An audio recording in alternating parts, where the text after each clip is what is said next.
2016 നിയമസഭാ തെരഞ്ഞെടുപ്പിന് വടകര നിയമസഭാ മണ്ഡലം തയ്യാറെടുക്കുമ്പോൾ 2011 വടകര നിയമസഭാ മണ്ഡലത്തിലെ പോളിംഗ് ശതമാനം 80.87.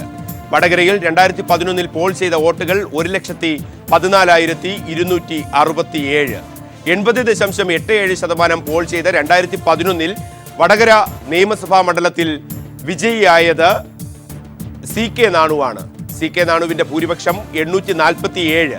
2011 CK നാണു സ്വന്തമാക്കിയ വോട്ട് 46,912. CK നാണുവിനോടൊപ്പം 2011 വടകരയിൽ നിന്നും മത്സരിച്ച പ്രമുഖർ ഇവരാണ്. MK പ്രേംനാഥ്. MK പ്രേംനാഥിന്റെ വോട്ട് 46,065. N വേണു 10,098 വോട്ട് നേടി. BJP 6,909 വോട്ടും SDPI 3,488 വോട്ടും സ്വന്തമാക്കിയുണ്ടായി. ഇവരുടെയൊക്കെ പ്രമുഖരുടെ വോട്ടിംഗ് ശതമാനം 2011 വടകരയിൽ കണക്കാക്കിയാൽ CK Nanu 41.05, MK Premnath 40.31, N Venu 8.84 vote വടകരയിൽ സ്വന്തമാക്കി. BJP 6.05, SDPI 3.05% vote.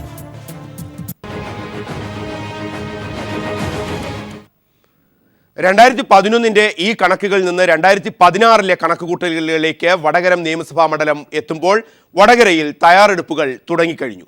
വടകര നിയമസഭാ മണ്ഡലത്തിൽ നിന്നും മേഘമാധവൻ. ഇത് വടകരയുടെ ഹൃദയഭാഗത്ത് പണി പൂർത്തീകരിച്ചുകൊണ്ടിരിക്കുന്ന സ്റ്റേഡിയം. വികസന പ്രവർത്തനങ്ങളുടെ കാര്യത്തിൽ ഏറെ മുൻപന്തിയിലാണ് വടകര നിയമസഭാ മണ്ഡലം. MLA ഫണ്ടിൽ നിന്നും വകയിരുത്തിയ വികസന പ്രവർത്തനങ്ങൾ ഇടതുപക്ഷം ഈ തെരഞ്ഞെടുപ്പിൽ മുൻപോട്ട് വയ്ക്കുമ്പോൾ അടിസ്ഥാന സൗകര്യ വികസനം പോലും ഉണ്ടായില്ല എന്ന വിമർശനമാണ് വലതുപക്ഷം ഉന്നയിക്കുന്നത്. ഈ ഇടത് വലതുപക്ഷത്തിന്റെ വികസന കാഴ്ചപ്പാട് അതോടൊപ്പം മണ്ഡലത്തെ സുപ്രധാനമാക്കുക വോട്ടർമാരുടെ നിലപാടുമാണ്. വികസനം അതുതന്നെയാണ് വടകര നിയമസഭാ മണ്ഡലത്തെ 2016 ഏറ്റവും ശ്രദ്ധേയമായി മുന്നിൽ നിർത്തുന്നത്. കഴിഞ്ഞ കാലങ്ങളിൽ നടപ്പാക്കിയ വികസന പ്രവർത്തനങ്ങൾ നിരത്തിയാണ് ഇടതുപക്ഷം തിരഞ്ഞെടുപ്പിനെ നേരിടാൻ ഒരുങ്ങുന്നത്. വിദ്യാഭ്യാസ, കാർഷിക, ആരോഗ്യ രംഗങ്ങളിൽ വലിയ തരത്തിലുള്ള മുന്നേറ്റങ്ങൾ നടത്താൻ സാധിച്ചു എന്നതാണ് ഇടതുപക്ഷത്തിന്റെ അവകാശവാദം. Vadakara Madappally boys higher secondary സ്കൂളിൽ MLA ഫണ്ടിൽ നിന്ന് 1 കോടി മുടക്കി പുതിയ കെട്ടിടം. സർക്കാർ സ്കൂളുകളിൽ സ്മാർട്ട് ക്ലാസ് ഉൾപ്പെടെ നിരവധി സൗകര്യങ്ങൾ. 5.25 കോടി മുടക്കി വടകരയുടെ ഹൃദയഭാഗത്ത് നിർമ്മിച്ചുകൊണ്ടിരിക്കുന്ന ഇൻഡോർ സ്റ്റേഡിയവും ഫുട്ബോൾ സ്റ്റേഡിയവും. കായിക രംഗത്ത് നിരവധി പ്രതിഭകളെ സമ്മാനിച്ച വടകരയ്ക്ക് അത് വലിയ മുതൽക്കൂട്ടാകുമെന്നാണ് നിലവിലെ MLA ആയ CK നാണു പറയുന്നത്. എന്നാൽ കണ്ണൂർ കോഴിക്കോട് ദേശീയപാതയിലെ പ്രധാന ഗതാഗത പ്രശ്നങ്ങളിൽ ഒന്നായ മൂരാട് പാലത്തിന്റെ അവസ്ഥയ്ക്ക് പരിഹാരം കാണാൻ സർക്കാരിന്റെ ഭാഗത്തു നിന്നും തികഞ്ഞ അവജ്ഞയാണ് ഉണ്ടായതെന്നും മുൻ മന്ത്രിയും വടകര MLAയുമായ CK നാണു പറയുന്നു. നാഷണൽ ഹൈവേയുടെ തകരാറ് കൊണ്ട് ഇതിനാവശ്യമായ ഈ പാലത്തിൻ്റെ പണിയോ മറ്റുള്ള 2 ചെറിയ പാലങ്ങളുടെ വർക്കോ ചെയ്യാത്തതിൻ്റെ ഫലമായിട്ടുള്ള വലിയ ബുദ്ധിമുട്ടുകൾ അത് കഴിഞ്ഞ കുറേ കൊല്ലമായി സംസ്ഥാന ഗവൺമെൻറ്റോട് ആ റോഡിൻ്റെ പണി നടത്തേണ്ട കാര്യത്തിൽ ഗവൺമെൻറ് സാധിച്ചില്ല. അടിസ്ഥാന വികസനത്തിൽ പോലും വടകര ഏറെ പിറകിലാണെന്നാണ് കോൺഗ്രസിന്റെ വിമർശനം. അഴുക്കുചാൽ പദ്ധതിയോ മാലിന്യ സംസ്കരണ പ്ലാന്റോ സ്ഥാപിക്കാൻ പോലും MLAയെ കൊണ്ട് സാധിച്ചിട്ടില്ല എന്നും വിദ്യാഭ്യാസ മേഖലയിലും വേണ്ടത്ര വികസനങ്ങൾ നടപ്പാക്കാൻ MLA പരാജയമായിരുന്നുവെന്നും കോൺഗ്രസ് നിരീക്ഷിക്കുന്നു. ഒരു പട്ടണത്തിലെ ജനങ്ങൾക്ക് എന്തൊക്കെ വേണമോ അതിനൊക്കെ മുഖം തിരിഞ്ഞ് നിൽക്കുന്ന ഒരു സമീപനമാണ് കഴിഞ്ഞ കുറേ കാലങ്ങളായിട്ട് ഇവിടെ ഉണ്ടായിക്കൊണ്ടിരിക്കുന്നത്. അതവസരത്തിൽ ഇപ്പോൾ വേറൊന്ന് പറയുമ്പോൾ ഇവിടുത്തെ MP എന്നുള്ള നിലയ്ക്ക് ശ്രീ മുല്ലപ്പള്ളി രാമചന്ദ്രൻ MP ആയ ശേഷമാണ് ഒരുപാട് വികസന പ്രവർത്തനങ്ങൾ ഇവിടെ ഉണ്ടായിട്ടുണ്ട്. ഏതായാലും വികസന പ്രവർത്തനങ്ങളെ മുൻനിർത്തിയാണ് ഓരോ തിരഞ്ഞെടുപ്പിനെയും രാഷ്ട്രീയ പാർട്ടികൾ നേരിടുക. ഓരോ മണ്ഡലത്തിലെ വികസന പദ്ധതികൾ എത്രത്തോളം വിജയിച്ചു എന്നത് വിലയിരുത്തുന്നതാകും തെരഞ്ഞെടുപ്പ്. വടകരയുടെ മുഖച്ഛായ മാറ്റുന്നതിൽ കഴിഞ്ഞ കുറെ കാലമായി ഇടതുപക്ഷം നടത്തിയ പ്രവർത്തനങ്ങൾ എത്രത്തോളം വിജയമായിരുന്നു എന്നും ജനങ്ങൾ വിലയിരുത്തും. വെള്ളിയാം കല്ലിന്റെ വന്യമായ ഏകാന്തതയും കടത്തനാട്ടു രാജാവിന്റെ വീരകഥകളും ഉറങ്ങുന്ന മണ്ണ്. കമ്മ്യൂണിസ്റ്റ് പോരാട്ടത്തിന്റെ ശേഷിപ്പുകൾ അവശേഷിക്കുന്ന മണ്ണ്. കാലാകാലങ്ങളായി LDFനൊപ്പം നിന്ന മണ്ഡലത്തിൽ മറ്റൊരു തെരഞ്ഞെടുപ്പ് കൂടി നടക്കാനിരിക്കുമ്പോൾ ചെങ്കോട്ട വീണ്ടും ചുവക്കുമോ അതോ ചരിത്രം മാറ്റിയെഴുതുമോ എന്ന് കാത്തിരുന്ന് കാണാം. രാഷ്ട്രീയത്തിന്റെ ചോദ്യങ്ങൾ അത് വടകര നിയമസഭാ മണ്ഡലം എന്നും രാഷ്ട്രീയപരമായി തന്നെ മറുപടി പറഞ്ഞിട്ടുണ്ട് തെരഞ്ഞെടുപ്പിൽ. ആ രാഷ്ട്രീയ നിലപാടിനൊപ്പം വികസനവും കൂട്ടിച്ചേർക്കുമ്പോഴാണ് വടകര ഓരോ തെരഞ്ഞെടുപ്പിലും വ്യത്യസ്തമാകുന്നത്. വടകരയിൽ നിന്നും വീണ്ടും മേഘാമാധവൻ. ഉജ്ജ്വലമായ പോരാട്ട കഥകൾ പറയാനുണ്ട് വടകരയ്ക്ക്. കേരള ചരിത്രത്തിൽ തന്നെ ആദ്യമായി ബോണസ് നേടിയെടുത്ത ബീഡി സിഗരറ്റ് തൊഴിലാളികളുടെ സമരം ഉൾപ്പെടെ ഒട്ടനവധി ചരിത്ര നിമിഷങ്ങൾ. കാലാകാലങ്ങളായി LDFനൊപ്പം നിന്ന മണ്ഡലം മറ്റൊരു തെരഞ്ഞെടുപ്പിനെ കൂടി നേരിടുകയാണ്. ചരിത്രത്തിന്റെ പോരാട്ടത്തിന്റെ അവകാശ പ്രഖ്യാപനങ്ങളുടെ വടകര മണ്ഡലം. ആ വടകരയിലെ രാഷ്ട്രീയം അതിന്റെ ചരിത്രപരമായും വളരെ പ്രാധാന്യമുണ്ട്. രാഷ്ട്രീയത്തിന്റെ വികസനത്തിന്റെ സമകാലികയ്ക്കൊപ്പം ചരിത്രവും ചേരുമ്പോഴാണ് മറ്റ് നിയമസഭാ മണ്ഡലങ്ങളിൽ നിന്നും വടകര നിയമസഭാ മണ്ഡലം വ്യത്യസ്തമാകുന്നത്. 1957 വടകര നിയമസഭാ മണ്ഡലം രൂപീകൃതമാകുന്നത്. പോർച്ചുഗീസുകാരാണത്രേ വടകര എന്ന പേരിൽ ഈ നാടിനെ വിശേഷിപ്പിച്ചത്. കോട്ടപ്പുഴയ്ക്കും മയ്യഴിക്കുമിടയിൽ സ്ഥിതി ചെയ്യുന്ന ഈ പ്രദേശം കടത്തനാടിന്റെ വീരഗാഥയുടെ മണ്ണുകൂടിയാണ്. 1957 നടന്ന തെരഞ്ഞെടുപ്പിലാണ് ചരിത്ര മുഹൂർത്തങ്ങൾക്ക് വേദിയായ ഈ മണ്ണിൽ ആദ്യമായി ചെങ്കൊടി പാറുന്നത്. പ്രജാ സോഷ്യലിസ്റ്റ് പാർട്ടി സ്ഥാനാർത്ഥിയായ കൃഷ്ണനെ 1675 വോട്ടിന്റെ ഭൂരിപക്ഷത്തിന് പരാജയപ്പെടുത്തി കേളുയേട്ടൻ എന്ന് വിളിക്കുന്ന CPIയുടെ കേളു മണ്ടോട്ടുകുനിയിൽ വിജയിക്കുന്നു. 1960 മുതൽ 70 വരെ M കൃഷ്ണനാണ് വടകരയുടെ സാരഥിയായി പിന്നീട് നിലകൊണ്ടത്. പ്രജാ സോഷ്യലിസ്റ്റ് പാർട്ടി രാഷ്ട്രീയമായി വിപുലപ്പെടുത്തി SSP സംയുക്ത സോഷ്യലിസ്റ്റ് പാർട്ടിയായി രൂപാന്തരപ്പെടുന്നു. 1977 മുതൽ സോഷ്യലിസ്റ്റ് പാർട്ടിയുടെ K ചന്ദ്രശേഖരനാണ് തുടർച്ചയായി വടകര നിയമസഭാ മണ്ഡലത്തിൽ വിജയിക്കുന്നത്. 1980 CPIഎമ്മിന്റെ PV കുഞ്ഞിക്കണ്ണൻ 1362 വോട്ടിന്റെ ഭൂരിപക്ഷത്തിന് വിജയിക്കുന്നു. മണ്ഡലം രൂപീകൃതമായതു മുതൽ ചെങ്കൊടിയല്ലാതെ വടകരയിൽ മറ്റൊന്നും വീശിയിരുന്നില്ല. സമരപോരാട്ടങ്ങളുടെയും വിപ്ലവ വീര്യത്തിന്റെയും മണ്ണായതുകൊണ്ടുതന്നെ മറ്റൊരു പാർട്ടിക്കും അവിടെ വേരുറപ്പിക്കാൻ സാധിച്ചില്ല.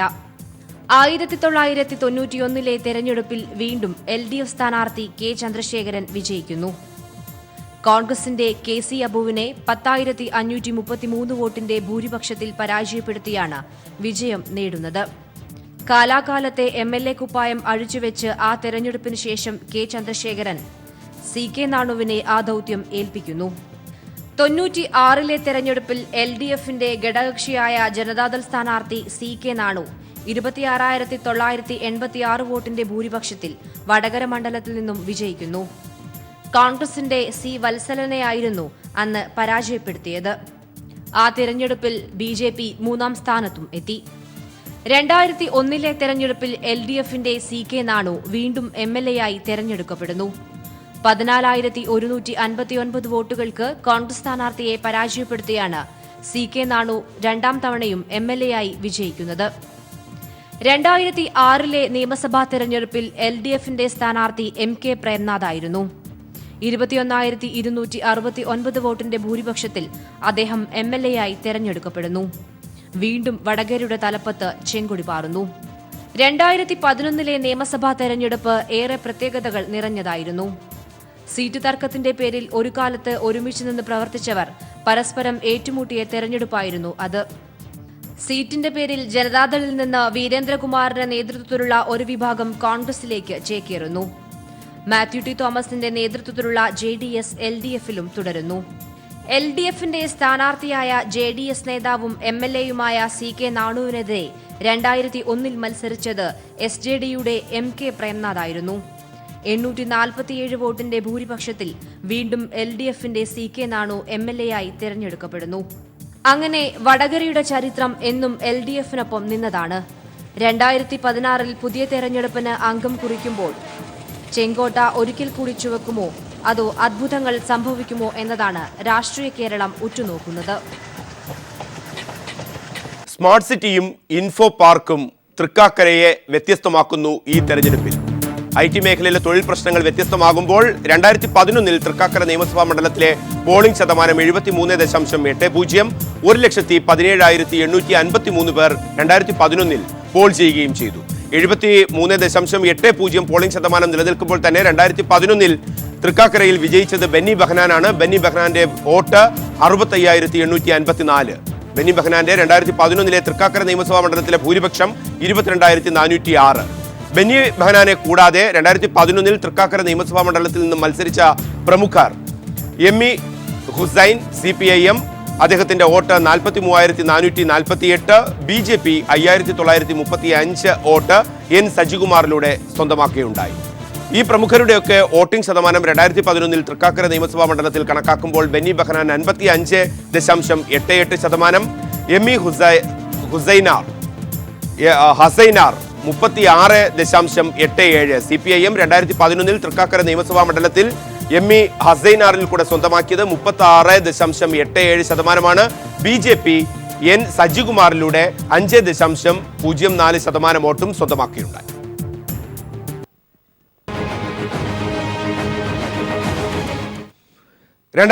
ിലെ ഈ കണക്കുകളിൽ നിന്ന് 2016 തൃക്കാക്കര നിയമസഭാ മണ്ഡലത്തിന്റെ ചിന്താഗതിയുമായി മണ്ഡലത്തിൽ നിന്നും ഡാനിപ്പോൾ. സ്മാർട്ട് സിറ്റി അടക്കമുള്ള വലിയ പ്രതീക്ഷകൾ കേരളത്തിന്റെ കൈപിടിക്കുന്നത് തൃക്കാക്കര മണ്ഡലത്തിലൂടെയാണ്. ഇൻഫോ പാർക്ക് പോലുള്ള മറ്റ് പ്രൊജക്റ്റുകൾ വേറെയും. ചുരുങ്ങിയ നാൾ കൊണ്ട് തന്നെ വികസന കേരളത്തിന്റെ തിലകക്കുറിയായി തന്റെ മണ്ഡലം മാറിയെന്നാണ് MLA പറയുന്നത്. എന്നാൽ അടിസ്ഥാന സൗകര്യം പോലും മണ്ഡലത്തിലില്ലെന്ന് LDF കുറ്റപ്പെടുത്തുന്നു. വികസനത്തിന്റെ ഈ അവകാശവാദങ്ങൾ തൃക്കാക്കര നിയമസഭാ മണ്ഡലത്തിൽ 2016 തെരഞ്ഞെടുപ്പിൽ എങ്ങനെ ബാധിക്കും? അതായിരിക്കും ഏറ്റവും സജീവമായി തൃക്കാക്കര ചർച്ച ചെയ്യുന്നത്. കഴിഞ്ഞു പോകുന്നത് തൃക്കാക്കര മണ്ഡലം വികസനത്തെ തൊട്ടറിഞ്ഞ നാളുകളാണെന്ന് MLA ബെന്നി ബെഹനാൻ പറയുന്നു. സംസ്ഥാന സർക്കാർ നേരിട്ട് നടത്തുന്ന വികസന പദ്ധതികളടക്കം വലിയ വികസന പ്രവർത്തനങ്ങൾ ഇവിടം കേന്ദ്രീകരിച്ച് നടക്കുന്നുണ്ട്. ദേശീയപാതയിൽ പാലാരിവട്ടം മേൽപ്പാലം ഇതിൽ എടുത്തു പറയേണ്ട ഒന്നാണ്. ദേശീയപാതയിൽ ഇടപ്പള്ളി മുതൽ വൈറ്റില കുണ്ടന്നൂർ വരെ രൂക്ഷമായ ഗതാഗതക്കുരുക്കാണ് ഇപ്പോൾ അനുഭവപ്പെടുന്നത്. ഇതിന് വലിയൊരളവ് വരെ പരിഹാരം കാണാൻ നിലവിലെ പദ്ധതിക്ക് കഴിയും. തെരഞ്ഞെടുപ്പിന് മുൻപ് തന്നെ പാലം ഉദ്ഘാടനം ചെയ്യാൻ ലക്ഷ്യമിട്ട് അതിവേഗതയിലാണ് നിർമ്മാണ പ്രവർത്തനങ്ങൾ പുരോഗമിക്കുന്നത്. നിരവധിയായ ക്ഷേമ പ്രവർത്തനങ്ങൾ മണ്ഡലത്തിൽ നടപ്പാക്കിയെന്ന് ബെന്നി ബെഹനാൻ പറയുന്നു. ചികിത്സാ സഹായ പദ്ധതികൾ, സാന്ത്വനം പോലുള്ള ക്ഷേമ ക്യാമ്പുകൾ, ജനസമ്പർക്ക പരിപാടിയിലൂടെ സഹായ വിതരണം ഇവയെല്ലാം വികസന പ്രവർത്തനങ്ങൾക്കൊപ്പം ഏകോപിപ്പിക്കാൻ കഴിഞ്ഞതായാണ് MLAയുടെ വിലയിരുത്തൽ. മണ്ഡലത്തിലെ രൂക്ഷമായ കുടിവെള്ളക്ഷാമം പരിഹരിക്കാൻ നടപടികൾ സ്വീകരിക്കാൻ കഴിഞ്ഞതായും അദ്ദേഹം പറയുന്നു. കൊച്ചിയുടെ അടയാളമായി മാറിക്കൊണ്ടിരിക്കുന്ന മെട്രോ റെയിൽ പദ്ധതി കാക്കനാട്ടേക്ക് നീട്ടാൻ കഴിഞ്ഞതും തന്റെ പ്രവർത്തന മികവായി MLA കരുതുന്നു. സ്മാർട്ട് സിറ്റി, അതുപോലെ തന്നെ ഇൻഫോ പാർക്ക് തുടങ്ങിയ IT-യുടെ ഒരു ഹബ്ബായി മാറി ഇവിടെ. അപ്പോൾ അതിനനുബന്ധിച്ചുള്ള വികസന പ്രവർത്തനങ്ങൾ നമുക്ക് നടത്തണം. ഇവിടുത്തെ മറ്റ് പ്രാഥമിക ആവശ്യങ്ങളുണ്ട്, കുടിവെള്ളത്തിൻ്റെ കാര്യങ്ങളുണ്ട്, അതുപോലെ തന്നെ ഇൻഫ്രാസ്ട്രക്ചറിൻ്റെ കാര്യങ്ങളുണ്ട്. എനിക്ക് തോന്നുന്നു ഇവിടുത്തെ മിക്കവാറും എല്ലാ റോഡുകളും ഒക്കെ നന്നായി. പിന്നെ ഇപ്പോൾ മെട്രോ വരുന്നു. മെട്രോയുടെ അനുബന്ധമായിട്ട് ഏറ്റവും കൂടുതൽ വികസന പ്രവർത്തനം നടക്കാൻ പോകുന്ന മേഖല തൃക്കാക്കരയാണ്. മെട്രോയുടെ ഒരു ടൗൺഷിപ്പ് വരാൻ പോകുന്ന തൃക്കാക്കരയാണ്. അതിനൊക്കെ ദീർഘവീക്ഷണം ഉണ്ടാവണം. ആ ദീർഘവീക്ഷണത്തോട് കൂടിയിട്ടുള്ള അടിസ്ഥാനപരമായ വികസന കാര്യങ്ങൾ വേണമെന്നുള്ള അഭിപ്രായക്കാരാണ്. A ഗ്രൂപ്പിലെ ശക്തനായ വക്താവും ഉമ്മൻചാണ്ടിയുടെ അടുത്ത സുഹൃത്തുമെന്ന നിലയിൽ കോൺഗ്രസിലെ തന്നെ പ്രബലനായ നേതാവാണ് ബെന്നി ബെഹനാൻ. പാർട്ടിയുടെ ഗ്രൂപ്പ് രാഷ്ട്രീയത്തിന്റെ ഗതിവിഗതികൾ നിയന്ത്രിച്ചിരുന്നതിനാൽ മണ്ഡലത്തിലേക്ക് വേണ്ടത്ര ശ്രദ്ധ തിരിക്കാൻ കഴിഞ്ഞിട്ടില്ലെന്നാണ് മറ്റൊരു നിരീക്ഷണം. ഇടപ്പള്ളി മേൽപ്പാലം MLAയുടെ ശ്രമഫലമല്ല, മറിച്ച് വർഷങ്ങളായി ജനങ്ങൾ നിരന്തരം ആവശ്യപ്പെടുന്നൊരു കാര്യം സർക്കാർ ഈയൊരു കാലത്തേക്ക് നടപ്പാക്കുക മാത്രമാണ് ചെയ്തതെന്ന് ചൂണ്ടിക്കാണിക്കപ്പെടുന്നു. ക്ഷേമ പദ്ധതികൾ MLAയുടെ പ്രത്യേക നേട്ടമല്ലെന്നും LDF വിലയിരുത്തുന്നു. CPIM തൃക്കാക്കര മണ്ഡലം സെക്രട്ടറി N സതീഷ്. അത് നടപ്പാക്കാത്ത ഏത് MLA ആണുള്ളത് കേരളത്തിനകത്ത്? നിങ്ങൾ നോക്കൂ, ഏത് MLA എല്ലാ രാഷ്ട്രീയവും മാറ്റിവെച്ചുകൊണ്ട് ആലോചിക്കും. സർക്കാർ കൊടുക്കുന്ന സാന്ത്വന പദ്ധതികളും ക്ഷേമ പദ്ധതികളും MLAയുടേതായി പ്രഖ്യാപിച്ച് അതൊരു വലിയ കൊട്ടിഘോഷിക്കപ്പെട്ട പരിപാടിയായി നടത്തുന്നു എന്നുള്ളതല്ലാതെ പുതിയതായി എന്താണ് കൊടുക്കുന്നത്? അപ്പോൾ നമ്മുടെ LDF MLAമാരുള്ള പല മണ്ഡലങ്ങളിലും എല്ലാ ദിവസവും കുട്ടികൾക്ക് നല്ല ഭക്ഷണം കൊടുക്കുന്നുണ്ട്. സർക്കാർ കാശ് കൊടുത്തിട്ടല്ല, അവർ എല്ലാ ഏജൻസികളെയും ബന്ധപ്പെടുത്തിക്കൊണ്ട് കൊടുക്കുന്നുണ്ട്. എല്ലാ സ്കൂളുകളിലും കമ്പ്യൂട്ടർ കൊടുത്തിട്ടുണ്ട്. അതിൻ്റെയൊക്കെ തുടർച്ചയിൽ ഇവിടെയും കുറേ കാര്യങ്ങൾ ചെയ്തിട്ടുണ്ട്. സർക്കാരിൻ്റെ ക്ഷേമ പദ്ധതികൾ കൂട്ടിയോജിപ്പിച്ച് വലിയ ആഘോഷമായി നടത്തിയിട്ടുണ്ടെന്നുള്ളത് ഒഴിച്ചാൽ വേറെന്താ ക്ഷേമ പദ്ധതി നടത്തിയിട്ടുള്ളത്? സർക്കാർ ജീവനക്കാർ ഏറെയുള്ള മണ്ഡലമാണ് തൃക്കാക്കര. ഇവരിൽ കൂടുതൽ പേരും മണ്ഡലത്തിലെ വോട്ടർമാരാണെന്നതും ശ്രദ്ധേയമാണ്. ഭരണത്തിന് അനുകൂലമാണോ വിരുദ്ധമാണോ വികാരങ്ങൾ എന്നെല്ലാം വിധിയെഴുത്തിനെയും സ്വാധീനിക്കും. വികസന ജനക്ഷേമ പ്രവർത്തനങ്ങൾ UDFന് തുടർച്ച നൽകുമെന്നാണ് MLAയുടെ ആത്മവിശ്വാസം. എന്നാൽ വികസനത്തിലെ പൊള്ളത്തരങ്ങൾ ജനം മനസ്സിലാക്കുമെന്ന് പ്രതിപക്ഷവും കണക്കുകൂട്ടുന്നു. കന്നിയംഗത്തിലെ വിജയ തുടർച്ച നിലനിർത്താൻ കഴിയുമെന്നാണ് UDF ക്യാമ്പിന്റെ പ്രതീക്ഷ. എന്നാൽ ഇനിയൊരിക്കലും വിട്ടുകൊടുക്കാനാകാത്ത വിധം തൃക്കാക്കരയെ ചുവപ്പിക്കാൻ ഇക്കുറി കഴിയുമെന്ന് LDFും കണക്ക് കൂട്ടുന്നു. എല്ലാ തന്ത്രങ്ങളും പുറത്തെടുത്തുകൊണ്ടുള്ള നല്ലൊരു മത്സരത്തിന് തന്നെയാണ് ഇക്കുറി തൃക്കാക്കര സാക്ഷിയാകുക. തൃക്കാക്കര നിയമസഭാ മണ്ഡലത്തിൽ നിന്നും ഡാനി പോൾ. തെരഞ്ഞെടുപ്പുകളുടെ ചരിത്ര പുസ്തകത്തിൽ തൃക്കാക്കരയ്ക്ക് ഇത് രണ്ടാം ഊഴമാണ്. എറണാകുളം ജില്ലയുടെ ആസ്ഥാനമായ തൃക്കാക്കരയ്ക്ക് ചരിത്രപരമായും രാഷ്ട്രീയപരമായി തന്നെയും വളരെയേറെ പ്രാധാന്യമുണ്ട്. കന്നിയംഗത്തിൽ UDFന് ഒപ്പം നിന്ന മണ്ഡലത്തിൽ LDFനും നല്ല വേരോട്ടമുണ്ട്. സങ്കീർണമാണ് തൃക്കാക്കരയുടെ രാഷ്ട്രീയ മനസ്സ്. ഈ രാഷ്ട്രീയ മനസ്സ് തൃക്കാക്കരയുടെ ചരിത്രം 2016 എത്തുമ്പോൾ ആ ചരിത്രവും രാഷ്ട്രീയവും തൃക്കാക്കരയെ എത്രമാത്രം വ്യത്യസ്തമാക്കും? വോട്ടർമാർ കാത്തിരിക്കുന്നത്, മുന്നണികൾ തയ്യാറെടുക്കുന്നതും ഈ ചോദ്യത്തോടൊപ്പമാണ്. ഈ റിപ്പോർട്ടോടുകൂടി, ഡാനിപോളിന്റെ ഈ റിപ്പോർട്ടോടുകൂടി തെരഞ്ഞെടുപ്പ് വാർത്തകൾ ഇന്ന് സമാപിക്കുന്നു. നാളെ മറ്റു 2 മണ്ഡലങ്ങളുടെ വിശേഷവും നാളത്തെ പൊതുചിത്രവുമായി വീണ്ടും ഇതേ സമയം. പ്രത്യേകതകൾ പലതാണ് തിരുവോണത്തിൻ്റെ നാട്ടുകാർക്ക്. ജില്ലാ കളക്ടറേറ്റും ജില്ലാ പഞ്ചായത്തും ഉൾപ്പെടെയുള്ളവ മണ്ഡലത്തിൻ്റെ പ്രാധാന്യം വിളിച്ചു പറയുന്നു. ജില്ലയുടെ ആസ്ഥാനമായി വിലയിരുത്തപ്പെടുമ്പോൾ ഏറ്റവും കൂടുതൽ സർക്കാർ ഓഫീസുകളും സ്ഥാപനങ്ങളുമുള്ളതും ഇവിടെ തന്നെ. തൃക്കാക്കര നഗരസഭയും കൊച്ചി കോർപ്പറേഷൻ്റെ 26 വാർഡുകളും ഉൾപ്പെടുന്നതാണ് മണ്ഡലം. തൃപ്പൂണിത്തുറ, എറണാകുളം എന്നിവിടങ്ങളിൽ നിന്ന് അടർത്തിയെടുത്ത പ്രദേശങ്ങൾ ചേർത്തു വിളക്കിയതാണ് തൃക്കാക്കര മണ്ഡലം. സ്മാർട്ട് സിറ്റി, ഇൻഫോ പാർക്ക് എന്നിവയ്ക്കൊപ്പം ദക്ഷിണേന്ത്യയിലെ തന്നെ 2ാമത്തെ പ്രത്യേക സാമ്പത്തിക മേഖലയും മണ്ഡലത്തിൽ ഉൾപ്പെടുന്നു. മണ്ഡലത്തിലെ ഏക തദ്ദേശ സ്വയംഭരണ സ്ഥാപനം തൃക്കാക്കര നഗരസഭയാണ്. കഴിഞ്ഞ തവണ 3-2 ഭൂരിപക്ഷമുണ്ടായിരുന്ന നഗരസഭാ ഭരണം ഇക്കുറി പക്ഷേ LDF പിടിച്ചെടുത്തു. മികച്ച ഭൂരിപക്ഷമുണ്ടായിരുന്ന നഗരസഭാ ഭരണത്തിൽ തിരിച്ചടിയായത് കോൺഗ്രസിലെ അവസാനിക്കാത്ത ഗ്രൂപ്പ് പോര് തന്നെയായിരുന്നു. കഴിഞ്ഞ 5 വർഷത്തിനിടെ 3 ചെയർമാൻമാർ ഊഴം വെച്ചെത്തിയതുവരെ ചെന്നു ഗ്രൂപ്പ് വഴക്കുകൾ. കൊച്ചി നഗരസഭയുടെ 26 വാർഡുകളും മണ്ഡലത്തിൽ ഉൾപ്പെടുന്നുണ്ട്. ഈ വാർഡുകളിലാകട്ടെ ഇതെരഞ്ഞെടുപ്പിൽ LDF മികച്ച പ്രകടനം കാഴ്ചവെച്ചു. എന്നാൽ രാഷ്ട്രീയ സാഹചര്യങ്ങൾക്ക് അപ്പുറമുള്ള വിധിയെഴുത്ത് തെരഞ്ഞെടുപ്പിൽ ഉണ്ടാകുമെന്ന ശുഭാപ്തി വിശ്വാസക്കാരനാണ് MLA ആയ ബെന്നി ബെഹനാൻ. സ്മാർട്ട് സിറ്റി വരുന്നു, ഇൻഫോ പാർക്ക് ഡെവലപ്മെന്റ്സ് ഉണ്ട്, തുടങ്ങിയിട്ടുള്ള കാര്യങ്ങൾ. അപ്പോൾ നമുക്കതിന് വേണ്ടിയിട്ടുള്ള ഇൻഫ്രാസ്ട്രക്ചർ കൊടുക്കണം. അതോടൊപ്പം തന്നെ വളരുന്ന വികസനം നടക്കുന്ന പ്രദേശത്ത് സ്വാഭാവികമായും അതിനോടനുബന്ധമായ ചില പ്രശ്നങ്ങളുണ്ടാകും. കുടിവെള്ളത്തിൻ്റെ പ്രശ്നങ്ങളുണ്ടാകും, ആരോഗ്യ മേഖലയുടെ പ്രശ്നങ്ങളുണ്ടാകും, അതുപോലെ വിദ്യാഭ്യാസ രംഗത്തിൻ്റെ പ്രശ്നങ്ങളുണ്ടാകും. അതൊക്കെ പരിഹരിക്കുന്നതിന് വേണ്ടി തുടർന്നും ദീർഘവീക്ഷണത്തോടുകൂടിയ പ്രവർത്തനമാണ് വേണ്ടത്. ആ ദീർഘവീക്ഷണത്തോടുകൂടിയ പ്രവർത്തനത്തിന് വേണ്ടിയിട്ടുള്ള തുടക്കങ്ങൾ കുറിച്ചിട്ടുണ്ട്. ഇതിനെല്ലാവരുടെയും സഹകരിപ്പിച്ച് മുന്നോട്ട് പോകണം എന്നാണ് വിശ്വസിക്കുന്നത്. ഏതായാലും തെരഞ്ഞെടുപ്പിന് വേണ്ടി അതിൻ്റെ ഒരു പ്രവർത്തനം എന്ന് പറഞ്ഞിട്ടുണ്ടെങ്കിൽ രാഷ്ട്രീയമായിട്ടാണ്, സംഘടനാപരമായി നടത്തേണ്ട പ്രവർത്തനങ്ങൾ. ഞാൻ കോൺഗ്രസിൻ്റെ പ്രതീകതകൾ എത്തിയാണ്, UDFിൻ്റെ നേതൃത്വത്തിലാണ്. അപ്പോൾ ഒരു തെരഞ്ഞെടുപ്പ് മുന്നിൽ കണ്ടുകൊണ്ട് UDFും കോൺഗ്രസും അതിൻ്റെ പ്രവർത്തനങ്ങൾ ആരംഭിച്ചിട്ടുണ്ട്. എന്നാൽ വികസനത്തിൽ പോലും രാഷ്ട്രീയം കലർത്തിയ UDF നിലപാടുകൾ, പ്രത്യേകിച്ചും കോൺഗ്രസ് ജില്ലാ നേതൃത്വം ഉൾപ്പെടെയുള്ളവ സ്വീകരിച്ച നടപടികൾ തെരഞ്ഞെടുപ്പിൽ ചർച്ചയാകുക തന്നെ ചെയ്യുമെന്ന് LDF വിലയിരുത്തുന്നു. ഇപ്പോൾ വികസനം എന്ന് പറയുന്ന ഒരു രാഷ്ട്രീയ കാഴ്ചപ്പാടിൻ്റെ അടിസ്ഥാനത്തിൽ നമ്മുടെ നാട്ടിലെ സമ്പത്ത് മാന്യമായ രീതിയിൽ നീതിയുക്തമായി വിതരണം ചെയ്യപ്പെടുമ്പോൾ രാജ്യത്തുണ്ടാക്കപ്പെടുന്ന സൗകര്യങ്ങൾ എല്ലാവർക്കും അനുഭവിക്കാൻ കഴിയുന്ന സാഹചര്യം ഉണ്ടാകുമ്പോഴാണ് വികസനം വരുന്നത്. ഈ പാലാരിവട്ടം ഫ്ലൈ ഓവർ എന്ന് പറയുന്നത് അല്ലാണ്ട് വേറെ എന്താണുള്ളത്? വേറെ ഒന്നും പറയാനില്ല. ഇപ്പോൾ ഇൻഫോ പാർക്ക് വന്നു ഇവരുടെ ആരുടെയെങ്കിലും ഗമം ഉണ്ടാണോ? ടെക്നോ പാർക്ക് ആദ്യം കേരളത്തിനകത്ത് ഉണ്ടാക്കിയതാരാ? LDF ഉണ്ടാക്കിയത്. ഇൻഫോ പാർക്ക് ഉണ്ടാക്കിയതാരാ? LDF ഉണ്ടാക്കിയത്. ഇപ്പോൾ മുഖ്യമന്ത്രി കൊരട്ടിയിലും കോഴിക്കോട്ടും ചേർത്തലയിലൊക്കെ നടന്ന് ഇൻഫോ പാർക്ക് ഉദ്ഘാടനം ചെയ്യണം. ആരാണ് എല്ലാ ചെറു പട്ടണങ്ങളിലും ഇൻഫോ പാർക്കും IT കേന്ദ്രങ്ങളിലും വേണമെന്ന് തീരുമാനിച്ചത്? LDF ഗവൺമെൻറ്റാണ് തീരുമാനിച്ചത്. അവരാണ് തുടങ്ങി വെച്ചത്. ഇവിടെ ഇൻഫോ പാർക്കിൻ്റെ വികസനം എന്നുകൊണ്ട് എത്ര കാലമായി തുടങ്ങിയിട്ടുള്ളതാണ്. അത് ബെന്നി ബെഹനാൻ എങ്ങനെ അവകാശപ്പെടാൻ പറ്റും? സംസ്ഥാനത്തിന്റെ തന്നെ പ്രധാന IT മേഖലയായി തൃക്കാക്കര മണ്ഡലം മാറിക്കഴിഞ്ഞു. പുതിയ വോട്ടർമാരും മണ്ഡലത്തിലുണ്ട്. BJP ഇവിടെ ഒരു നിർണായക ശക്തിയല്ല എങ്കിൽ കൂടിയും മാറിയ സാഹചര്യങ്ങളും പുതിയ ചേരുവകളും ഗുണകരമാകുമെന്ന് അവരും കണക്കുകൂട്ടുന്നു. എറണാകുളം ജില്ലയിലെ തന്ത്രപ്രധാനമായ ഒരു മണ്ഡലത്തിൽ മികച്ച മത്സരത്തിനാണ് ഇക്കുറി കളമൊരുങ്ങുന്നത്.